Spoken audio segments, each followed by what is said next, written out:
Hi everyone, it's Lou Collins. Thank you for joining me. Now today I'm going to be looking at the rotating stamp platform. There's lots of different brands on the market. They all work in similar ways. I've got the Creative Craft Products one, which is new to Craft Stash. It's a fantastic price. Check out the link below for that. I'm not going to be showing you how to do your ordinary rotated stamp wreaths because there's so many tutorials out there for that.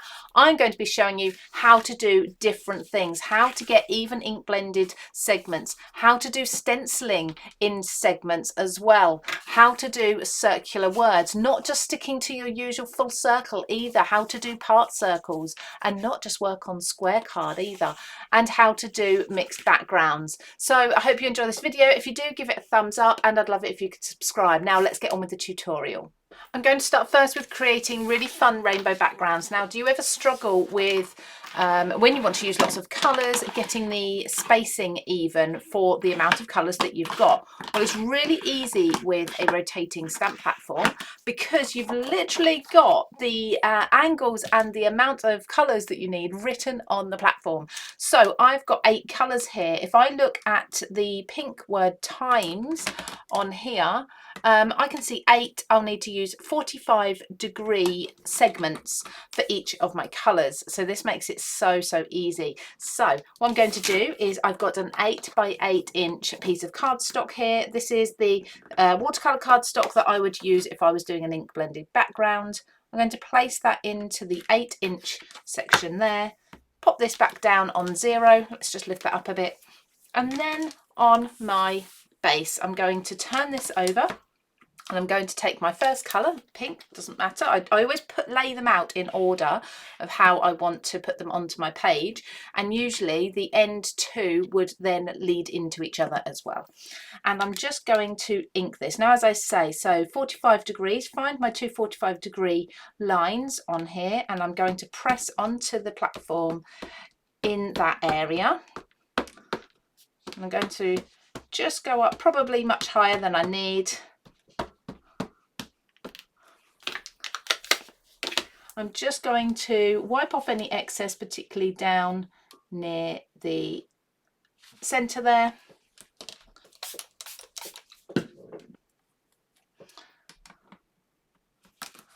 And I'm going to press that down onto my paper. Now, because I'm using Distress Oxide, I'm going to get a beautiful watercolour look. And I'm going to spritz this a little more as well to help with that.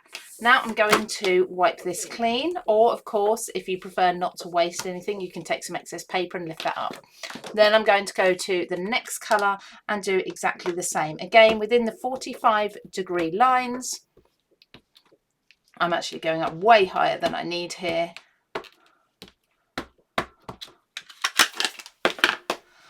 Wipe off that excess. And that's the great thing about this stamp platform, is that it is wipe clean all over the base and the lid or the acrylic top as well.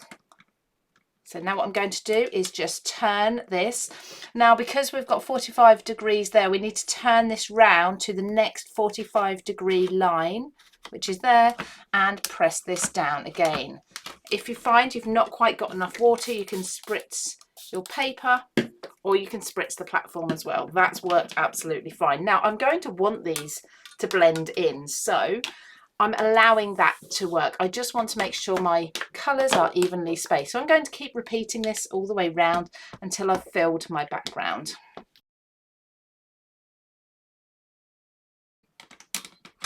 Because I'm often asked, the colours that I'm using today are picked raspberry, candied apple, carved pumpkin, squeezed lemonade, peeled paint, salvage patina, mermaid lagoon, and lastly wilted violet.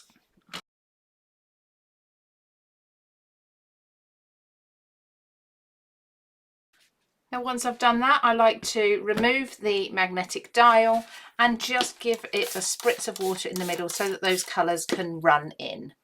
And now we have the perfect rainbow watercolour background with evenly spaced segments.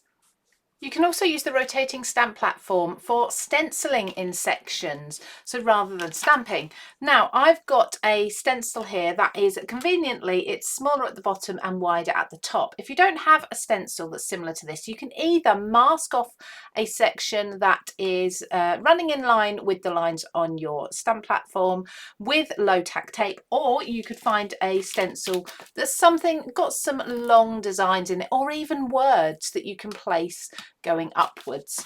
So I'm going to use these butterflies, and I'm going to first of all put my paper that we've just done, this is all dry, into the platform. So I'm going to lift off the magnetic base. I'm going to put this back into the 8-inch section here, just line that up with the lines on the base, and with this at 0 at the top, I'm going to place that back on.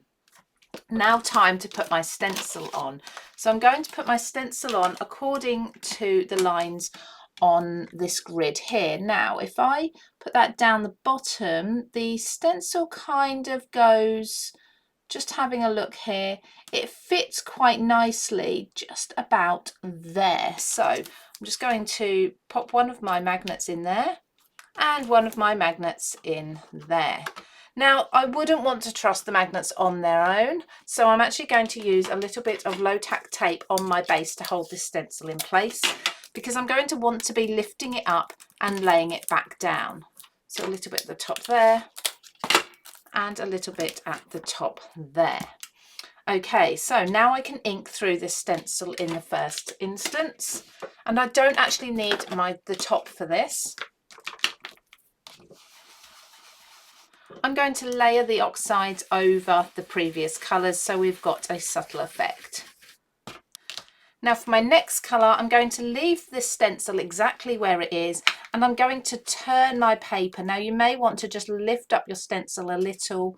I'm going to turn that again to the next 45-degree mark, lay that down and ink through. It's a good idea to wipe your stencil while it's in place on the same colour to save contaminating the next section. The beauty of working in rainbow colours though is that if you do have a little bit of the previous colour into the next one, it shouldn't matter.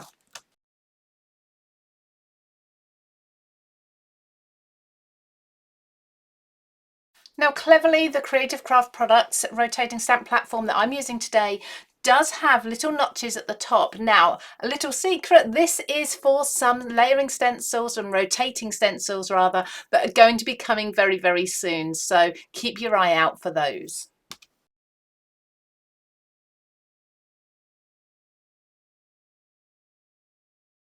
Now you may find smaller stencil brushes are better for this technique, and I'll link those just up here for you.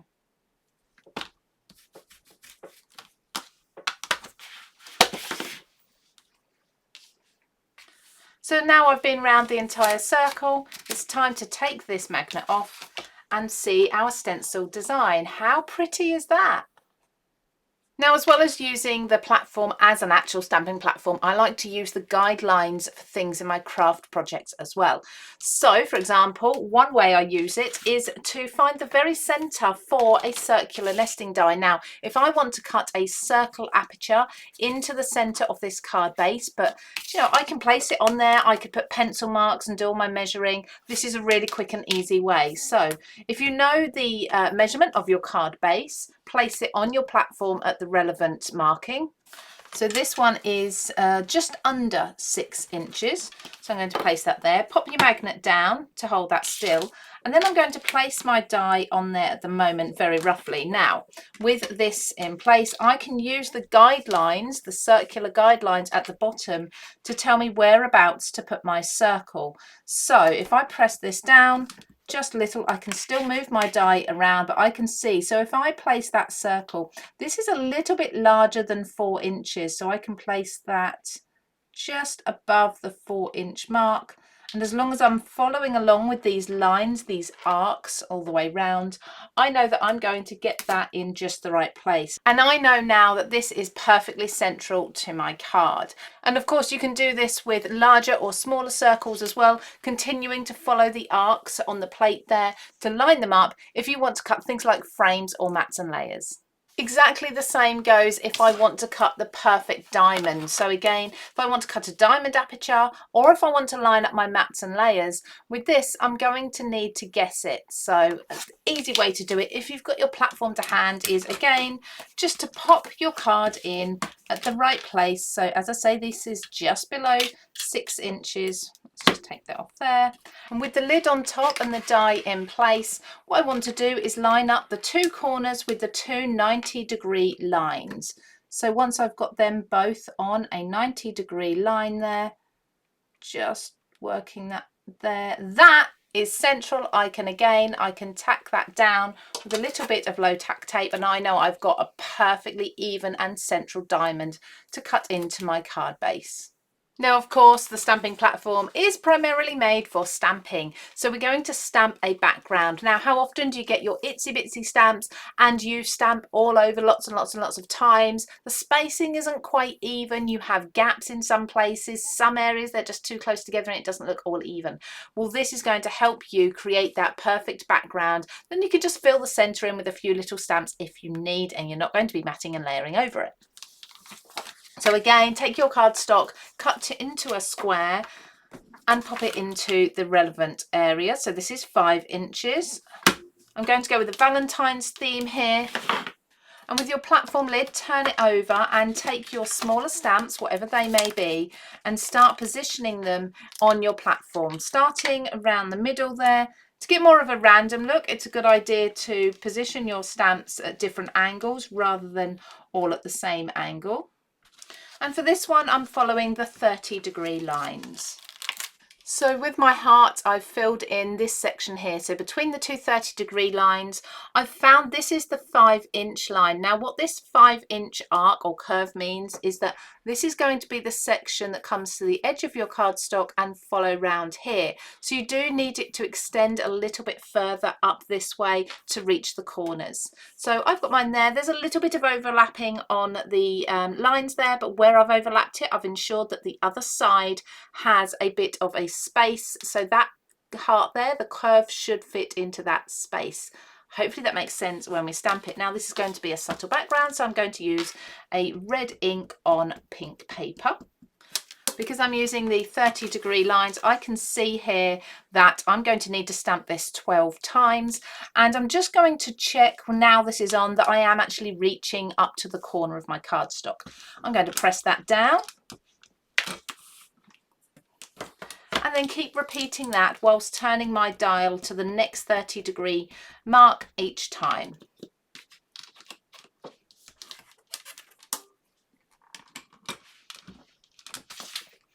So then I'll remove my magnet, and we've actually got a really fun wreath in the middle. Now what I would usually do is mat and layer over this anyway, but if I wanted to, I could take my individual stamps and I could take a small acrylic block and just stamp the centre there a few times to fill that in. But like I say, very often you would just have this covered over in the middle anyway. But there's a nice random stamp pattern for you that you can use to fill any background. What could be really fun though is if you stamp in the same way as we just have, but rather than using every segment the same, stamp every other with your one design and then remove your stamps, replace them in the same area on your base, and then restamp the empty sections every other one to get more of a varied look. Now you don't always have to use your rotating stamp platform on a square base. You can use it on something like this. This is a 4x6-inch card base. It's a rectangle, but I'm going to do an offset circle. So my circle isn't going to be a full one. It's just going to be an arc around the base here. So I'm going to place this into my platform. I'm going to remove the magnetic dial, always keeping that 0 at the top because it just makes it so much easier to work out where you're going when you do your first stamp. And then I'm going to place this in here. Now I'm going to just first of all have a look at the arcs on the base. So I've got this inside and can still move around my card, and I'm just going to have a look at those lines. Now I think I'm going to focus on the 4 and the 5-inch lines there, just roughly, and I'm going to, I think, curves like That would be about right. So what I'd really like to do though is cover those magnets up to make sure that the magnet can grip hold of my card. So I think an arc of wording along the 4-inch line and the same on the 5-inch line would look good. So with that in place, just hold that there. I'm going to put my magnet back. Now I can move my card around. As long as those magnets are holding the card base, as long as the card's covered those magnets, then we should be all good. So as I say, I want to use the 4 and 5-inch line. So I'm going to come to some sentiment stamps here. I've got the word surprise that I'm going to use just above the 5-inch line. Now this one curves round quite nicely, just a slight curve on it, and it fits between the two 45-degree pink lines. And as it fits between there, it also has a little bit of a space at the front and the back. So I want to put that kind of in the middle. So the start and the finish of the word, and that will leave a little bit of a gap between each of the repeating words. Now you can stamp both your word lines at the same time if you want to, if they're fitting within the same section. If they fit between different size segments, you're going to need to do them separately. I'm going to do them separately for this one anyway, and I'll take a black ink so that you can really see what I'm doing. So I'm going to place this down on my card just like so, and then I'm going to turn my card, 1, lift up the base there, 2, 3. Yeah, perfect. And then I'm going to ink. Now, because I stamped the first one in the middle, I need to come back this way. So that's 3, 1, 2, 3. Now this is going to be off the edge.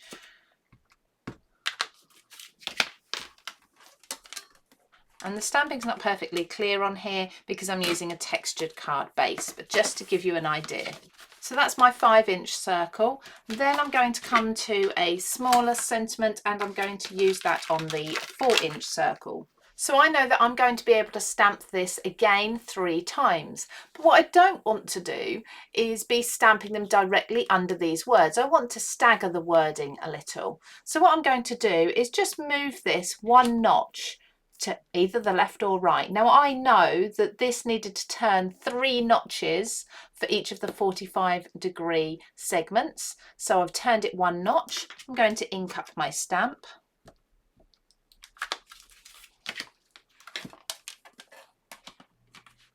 I'm going to stamp that down, and then I'm going to turn this again. 1, 2, 3.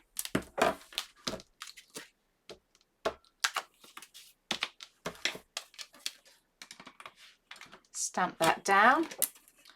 1, 2, 3. So we're still doing 45-degree sections, but we're not doing them on the 45-degree markers on the dial, so that we have the staggered look between the wording. Now I'm going to be stamping just off the cardstock here.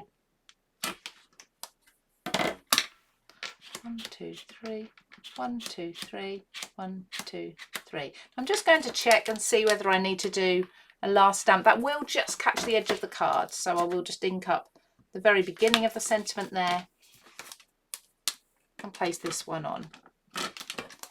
Perfect. Remove the magnet and we have got a circular sentiment. Now you could do doodled circles between there, you could put die cut frames, whatever you wish. You could continue stamping with larger words as you work your way out through the circles if you want to. But that's a really fun way for a different look on a card. So hopefully that's given you some fun new ideas for using your rotating stamping platform other than creating your everyday wreaths. Now, of course, these are wonderful. There's lots of tutorials out there for these, but I hope you'll use some of these ideas too. If you enjoyed this video, don't forget, of course, to subscribe to my YouTube channel just here. Check out this video here that I think you'll like as well. And everything I've used, including the platform, is all linked down below for you. Take care, everybody. I'll see you again very soon.